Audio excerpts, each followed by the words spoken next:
Hi guys, welcome back to my channel मीम beauty. मैं हूँ निशा। आज मैं आपके साथ शेयर कर रही हूँ ये ग्लैमरस लुक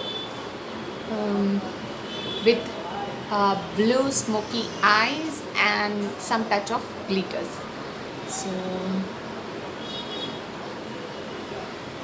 ये लुक मैंने कैसे क्रिएट किया है, स्टेप बाय स्टेप आप आगे वीडियो में देखेंगे। एंड अगर आपको थोड़ा सा भी लुक पसंद आया हो तो प्लीज़ लाइक कीजिएगा and please support me and subscribe to my channel. Subscribe करना बिल्कुल फ्री है, उसका कोई पैसा नहीं है, तो प्लीज़ सब्सक्राइब कीजिए एंड ऐसे ही अच्छी वीडियो देखते रहिए मेरी चैनल पे। मैंने बहुत सारी वीडियोस डाली हैं। अगर आप नए हैं, आप पहली बार मेरी वीडियो देख रहे हैं, तो प्लीज़ मेरी पुरानी वीडियोस भी चेकआउट कीजिएगा। एंड ये लुक मैंने कैसे क्रिएट किया है वो भी देखिएगा।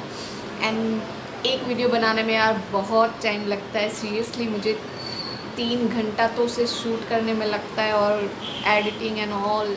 मैं बहुत मेहनत कर रही हूँ कि आप कुछ मुझसे सीख सकें एंड आपको पसंद आए तो आप प्लीज़ सब्सक्राइब कर दीजिए मेरी चैनल को और लाइक करना मत भूलना, लाइक करना। एंड अपनी फैमिली फ्रेंड्स जिनको भी मेकअप करना बहुत पसंद है, मेरी तरह जो मेकअप लवर हैं, तो उनसे शेयर कीजिएगा ये look.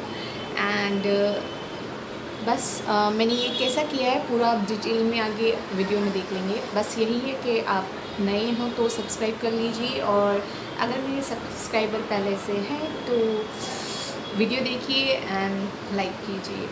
Thank you so much for watching.